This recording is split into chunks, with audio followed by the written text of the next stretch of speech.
Daily Blast Live. We're talking about what you're talking about. You all ready for this? This is a sham. No. Nope. Y'all, just stop. Get real. Woo! Welcome to DBL. It is St. Patrick's Day, a day to celebrate all things Irish. And from all of us here at DBL, we hope you have a safe and fun day full of four-leaf clovers, leprechauns, and of course, green beer. Yum! Are you guys doing anything to celebrate? I actually sent a text to my husband that said, red alert, hunker down. So I have to go to the grocery store and get all the provisions because our neighborhood is about to turn into a frat house. Oh, okay. We have to hunker down. We have to secure. Red alert. It is red alert. Get the cars off the street. It's a lot. We all used to go out. I went to Chicago where there was the whole river was turned green. Yeah. And now I'm like, stay at home, hunker down, don't let anyone see you. Hunker, how old are we? I know. Hunker down. Yeah. People are having fun outside. Lock the door. Yeah, exactly. You know what's weird? You eat corned beef on St. Patty's Day, but it's Friday, and as a Catholic, which is a lot of Irish people are, you can't eat meat. Oh. It's a little conundrum there. Catch 22. What do you do? Yeah. Well, you eat it tomorrow. You eat it tomorrow. All right, we're starting today with some controversies on some of your favorite game shows. Up first, we got Jeopardy. Fans were left very upset after a recent episode. During Mayim Bialik's opening monologue, there was this quick cutaway shot that revealed all of the contestants' final scores from the end of the episode. The show's executive producer has apologized, saying, you know what, we totally blew it at the top of the show. He went on to explain that they had reshot the opening monologue at the end of the show, and while they normally reset the scores, it didn't happen and the mistake was not caught. Fans are not happy about the big mess up, with some saying Struggle for you to watch. Yeah, I haven't watched in quite some time, but that is a bummer. that is a big bummer. I mean, you can't. Come on. We're placing our bets on who's going to win. That's a part of the game. Yeah, right? So yeah, it's a mistake, but mistakes happen. There's been a couple snafus since Alex left. That's Yeah. true. Yeah. I mean, going through their executive producers to this guy, so I don't want to get into all that. But I remember this was a couple seasons after I was on Big Brother. You know, when you're in that house, you're so isolated, right? And I remember they went to Julie Chen, and behind her it said triple eviction, meaning 3 house guests were leaving the house that day, and they were looking at Julie while they put that in the back, so the whole house knew that there was going to be a triple eviction. Man. That was a big one. That's that was a big mistake. Yeah, when you're in there. Do you guys think anyone should lose their jobs? No. Okay, I didn't think so. Okay. Meantime, fans of Wheel of Fortune were left very confused during a recent episode because during the game, the woman in yellow score seemed to randomly reset to 0 when she should have had a total of more than $6,700. After she won more money, Pat Sajak even commented, "Oh, well, you got some money back." Some fans suggested it was an editing mistake, but as far as we can tell, Wheel of Fortune has not yet commented on it or provided an explanation.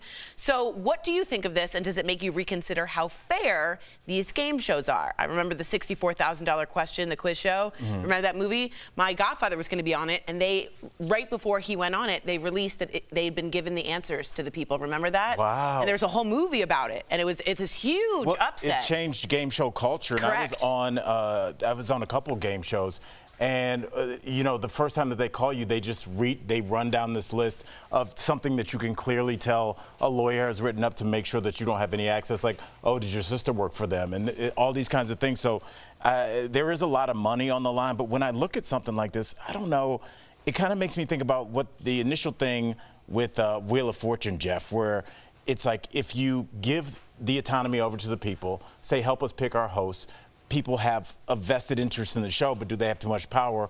Or do you just not address a mistake like that and just leave the fans a little upset? Do you bring them in, or do you keep people pushed out in order to just kind of maintain your show?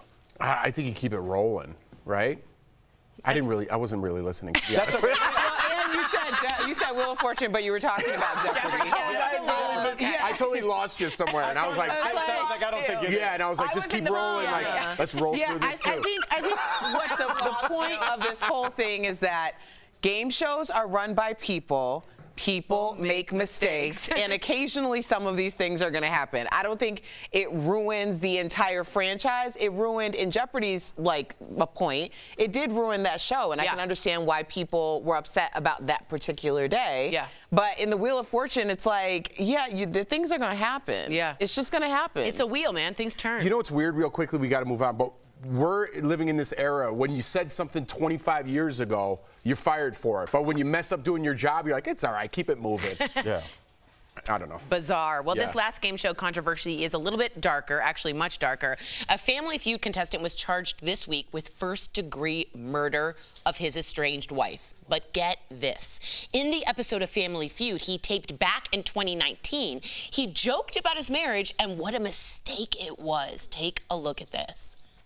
What's the biggest mistake you made at your wedding? Honey, I love you, but said I do. Not my mistake. I love my wife. I'm going to get in trouble for that, aren't I? Wow. So what do you think about this? Looking back now, do you really think that was meant as a joke? I watched this yesterday, before I even knew we were going to talk about this. And he apologized before he said it, Erica. So he was feeling that. It wasn't something that came out awkwardly. He meant that. And he knew his wife was there. And he knew it was on national television. There's something there. There's something there. I think what's there is y'all need to stop killing people just because they don't want to be with you or whatever the situation is. I saw it yesterday. Most of us saw it because it was a trending clip, and I didn't understand why it was trending until I actually, people put more context to it. But yeah, this was a woman he was married to. They had children together. The reason why they knew that something was wrong is because she never came to the school to pick up the kids. Oh my gosh. This is insane. So yeah, I think that there was definitely truth there from 3 years ago. I mean, it's hard to say with things like this. People like to say things in order to go viral. But when you see the outcome, it's just. If you don't want to be with somebody, just leave them. Yeah. I mean, is that still okay? There's a door. Knock Erica, through the door. It's not because you're looking at this as a rational person. A lot of times when people kill their spouse, it's because they see it as ownership. If I can't be married to you, then you can't exist. And it's a lot of the basis of this is misogyny. And power. And anybody can divorce their spouse, but the idea that somebody would get divorced from you, there's narcissism and misogyny at work there. That's why they feel like that person needs to leave the earth. It's terrifying. Yeah, keep your hands to yourself too. Yeah, Jeff, can I ask you, does this seem like almost like a fireable offense for a marriage? Or honestly, if somebody's like, my wife said that on TV, and after that we split up. I don't think you'd say so. My whole Instagram, whatever feed. Yeah, the algorithm is funny clips from Family Feud. You know what I mean? I don't know why. It's just I love him and I watch him all the time. And Steve Harvey's hilarious. Steve wasn't even in on that joke. If you watch his face, because he usually has something clever to say, and it was almost like it was dark. I agree with when you. he said it. Did you hear the audience? Yeah, and it wasn't when you're joking about something like that, oh, take my wife, like Rodney Dangerfield, everyone's in on the joke, right? Steve wasn't even in on that joke, which made me think ooh, I got uncomfortable there for a minute. Instantly, he wasn't into it. Yeah. And the audience was like, whoa. So just go back and listen to the audience. Right. Everybody is like, oh my God. And I wonder if they play this honestly in court. If you want to talk about premeditation and you have this from 3 years ago, this could be good as a lawyer to bring up. Interesting. Coming up on DBL, our interview with comedian Margaret Cho. She's talking all about her new movie, Prom Pact, plus an update to a story we've been following about a retired teacher scammed out of her life savings when trying to buy a house. Wait until you hear how much her GoFundMe has raised, and you all had a lot to do with it. That's coming up next. Somebody roll the clip. Let's make sure we have Jeff's sex tape. Wow, things are getting spicy here at DBL. Cold-hearted snake, look into his eyes. Let's roll that again, everybody.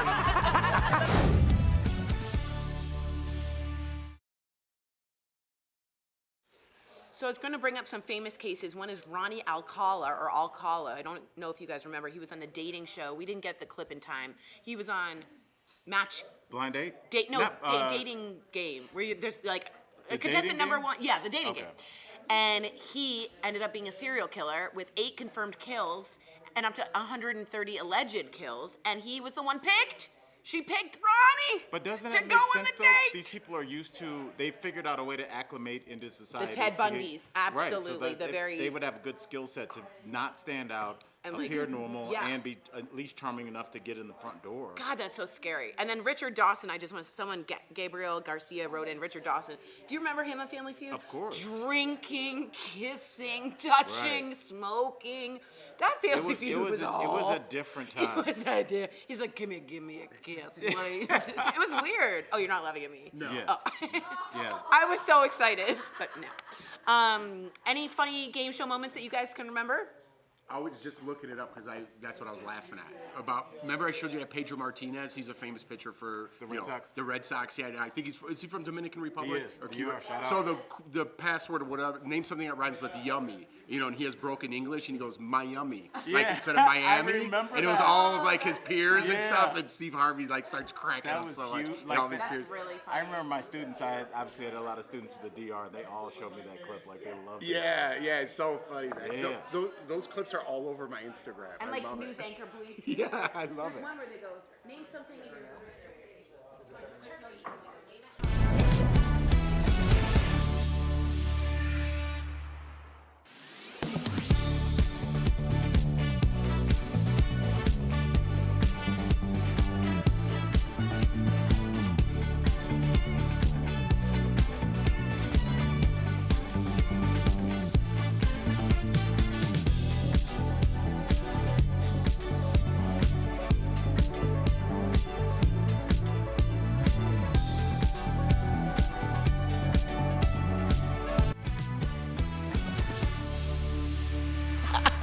Welcome to DBL. We have a pretty incredible update to a story we talked about yesterday if you were watching our show. If you recall, this 69-year-old retired teacher and her daughter, who is a nurse, were conned out of their down payment on a home when scammers posed as the title company. She lost $200,000 and was left homeless and broke.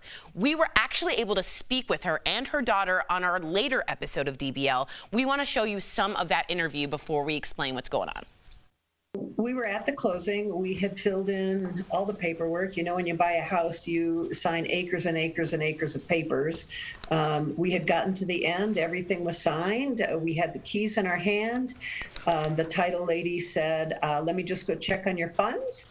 She was gone for a minute or so, came back, and she said, where did you wire the money to? And I said, well, I wired it to you. And she said, I don't have your funds. I said, what do you mean you don't have my funds?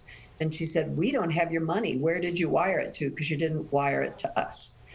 At which point I kind of had a little meltdown and realized that I had probably just been scammed, and I was out of luck. It was gone. The hardest part for me was watching my mom. She's been my rock for all of my life, and has been the strongest person I've ever met and will ever meet. And I watched her crumble into a puddle on the table. Like, there was no bones in her body. She was just so heartbroken. Any chance you are going to get some of this money back? The report from authorities is fairly dismal, although I know it's an ongoing investigation and they're working hard to try and recover it.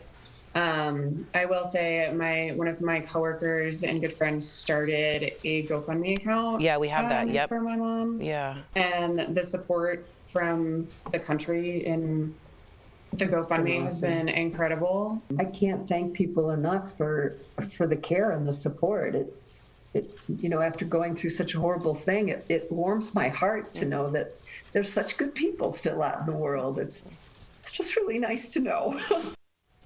So when we had Vicky and Sarah on the show yesterday, their GoFundMe page had already raised $39,000. But check this out. Since their appearance on our show, they've raised more than $100,000. Yes. Wow, that's amazing. I cannot believe this. Yes. A lot of the support came from you, DBL Nation, and we just want to say thank you, thank you, thank you. If you're still interested in donating, there's a QR code right now. It's on your screen. You scan it, basically just take a picture with your camera icon. It'll bring you to their GoFundMe page if you would like to give back. They're going to make more than the 196. I pray that this world is better than that. Well, you know, that's what I was going to say about this clip. even when they were at $39,000, the mom was still like, there's still good people in this world. And she didn't know what was about to come. I'm trying to tell you as a pessimist, I keep telling myself, the only reason this whole thing functions is because there's way more good people that are just quiet. But yeah, shout out to DBL Nation. Yeah. Our hats are off. Yeah. I have no words. Seriously, well we tip our hats to you. Thank you, thank you, thank you. Coming up on DBL, we talk with Margaret Cho, who gives us her all take on big wins for Asian Americans at the Oscars. Coming up next, Al did not win an Oscar. Sometimes it seems like the only thing as popular as TikTok is trying to ban TikTok. For years, lawmakers have feared that because the app is owned by a Chinese company, it could give the Chinese government influence over American users and access to their data. A bipartisan group of senators just introduced a bill they say is designed to address those concerns, and the Biden administration endorsed it. But could it actually result in a nationwide TikTok ban? Let's verify. Our sources: Senate Bill 686, Senator Mark Warner, the White House, the Department of Commerce, and the Department of Justice. The bill is called the Restrict Act, and it doesn't explicitly ban TikTok, but it makes such a ban possible. It instructs the Secretary of Commerce to investigate any information technology or communications companies that are owned or could be influenced by foreign adversaries to see if they pose a national security threat. Then it gives the secretary broad authority to mitigate any dangerous transactions. So we can verify, yes, a bill currently in Congress could result in a ban on TikTok.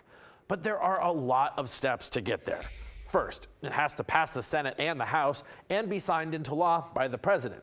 Then the Secretary of Commerce would have to choose to investigate TikTok specifically, find that it poses a threat, decide the best course of action would be a ban, and successfully defend that ban against legal challenges. As for how a ban would be implemented, we don't know for sure, but one option could be making it illegal for any American company to do business with TikTok. That would force Apple, Google, and others to remove it from their app stores. TikTok, for its part, says a ban would be a bad idea, calling it an act of censorship on its American users. Some lawmakers say they don't support a ban, but would like some restrictions on TikTok, which this bill could also allow. With your Verify, I'm Casey Decker. Thanks, Mr. Harvard. Thanks for calling. I'll let her know right away. I'll explain later, honey. Yeah, that wasn't Harvard. That was your wife. No, it wasn't. It was totally Mr. Harvard. It's not funny. It is. Welcome back to DBL. That was a peek at Margaret Cho's new movie, Prom Pact, and earlier we caught up with her about Asian American representation at the Oscars, plus her friend Chris Rock's comeback. Take a look. Hi. Hi, we're so excited to have you back. So let's talk about this because everybody has been talking about this from the weekend. A record-setting number of Asian Americans were nominated at the Academy Awards, and some actually took home the Oscar. So what does this say about Hollywood currently? I wept when I saw Ke Huy Quan and Michelle when it, just so proud, so excited. Never knew that I would ever be able to see this happen. I cried. I got in a bar fight, which is why I didn't get it. I got a punch biopsy, but I look like Nelly. I think it's giving Nelly. But it was like such a beautiful triumph. I think that we just never imagined. I just never did, but I'm so grateful for them. I'm so excited. So excited for Ali Wong's Beef, which is right around the corner on Netflix. And, we keep on going. And I feel like I am really witnessing this renaissance for Asian American actors, artists, comedians.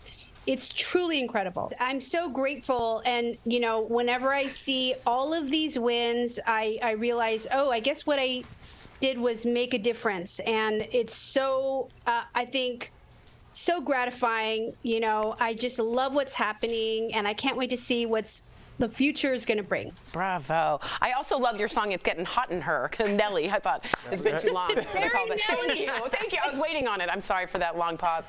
Speaking it's very Lisa Left Eye Lopez as well. Oh, yes. No scrubs. Yes. Speaking of representation, your character in your new movie, Prom Pact, is queer. Tell me, is this a coincidence?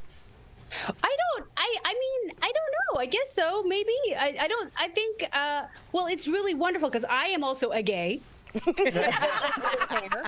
This hair is the most gayest hair I've ever had. I love your hair. Thank you. It's quite homosexual, and I really am no chance of going back in the closet with this hair, at least till it grows out. So I think it's, I love that I get to play this queer guidance counselor. I'm there. This movie is so great. Prom Pact is so fun. It's really another Asian American success story here with Peyton Elizabeth Lee, who's such an incredible star. She's also the new Doogie Howser. Yeah. From the Doogie Kamealoa. Did I say it right? It's very exciting to make this movie with her. I was on Doogie with her last year, so this was a great film, and I love how it really. If you love the sort of John Hughes, like Pretty in Pink, 16 Candles, that whole like Breakfast Club, that whole oeuvre, this really is a great, really reference to that from an Asian American female perspective. It's so smart, so funny. From one comic to another, I have to know how you felt about how Chris Rock addressed the slap on his stand-up special. We've all been texting about it, secretly. Amazing. He played the long game. I'm gonna make people wait for this. And instead of making it this sort of like reactionary moment in social media history, he made this history. It's not social media history, it's history. Now he's like writing our culture as it happens, but our culture wants things so fast, he made us wait a whole year. And it was just such a dignified move. Really cool. The mic drop was incredible. I love that. Yeah, shout out to Chris. He showed a lot of patience in that. Yeah. I agree. So, Margaret, quickly before we go, what's the overall message behind your new Live and Live It tour? We are here to Live protect and Live It. Oh, man. They just told me that, too. I like it. Live and Live It, Live and Live It. We're here to protect the trans community, the queer community, the drag queens. I want drag shows to keep going. Yes. I want to feel safe as a queer Asian American. I want to feel safe out there, and I want people to respect trans life, respect drag queens. Amen. Yes. That's what the show's about. And just live. Able to just live their lives. Well, how embarrassing. I'm so sad we have to go. There's cat towers in the background I wanted to ask about. I'm actually quite well. They're for the cats. Any other things we can clear up? No. Margaret, thank you so much for joining us. DBL Nation Prom Pact premieres March 30th on the Disney Channel and is available to stream on Disney Plus on the 31st. Also visit margaretcho.com for her Live and Live It tour dates. Thanks again, Margaret. We'll be right back. Thank you. Always great. Welcome back. Was the king of pop a real gangsta? Which reality star is no longer keeping up with the Kardashians? And Disney is celebrating even more Black girl magic. In this week's What Erica's Watching.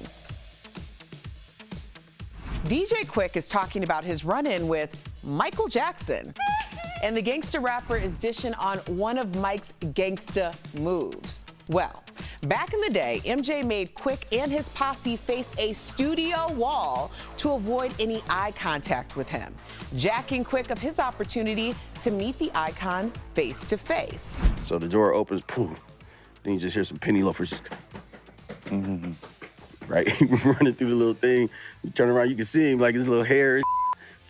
Went in the door closes. It's like, oh, y'all cool. Y'all can turn around. Y'all, everything's cool. It's like, Mike didn't want nobody to look at him. Now, Quick also pointed out that the moonwalking smooth criminal was actually affiliated with a rival gang. That's right, the Crips, who were actually on the set of Michael's The Way You Make Me Feel music video.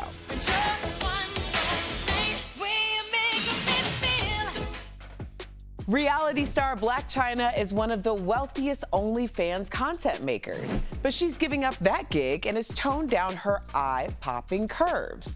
This week, she announced that she reduced her butt and breasts and warned fans to not get dangerous body enhancements like injections or implants. This part of my life is like really important.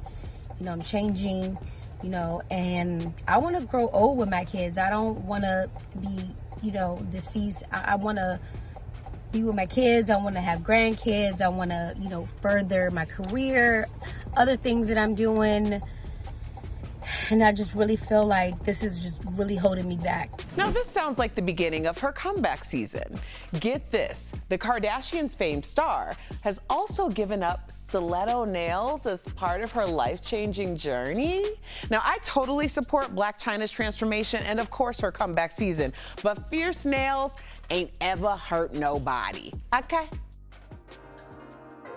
So Disney released new trailers for both Peter Pan and Wendy and The Little Mermaid live-action film. Now both feature grownish stars and are giving black girl magic. Hailey Bailey is making her big screen splash in The Little Mermaid, and Yara Shahidi plays Tinkerbell in the Peter Pan remake. Now Yara says that despite racist backlash for non-traditional casting, the overall response to being cast in a historically white role has been, quote, beautiful, because representation matters more. Share with me anything that catches your eye by using the hashtag DBL Erica Watch. We'll be right back. Are you skeptical of headlines and what you see on social media? We are too. The Verify newsletter helps you distinguish between true and false information by answering your questions. It provides fast facts on trending topics, spotlights major stories, and even includes a daily fun fact for all those trivia buffs out there. Get Verify's fast facts delivered every weekday to your email inbox. Go to verifythis.com/email to check it out.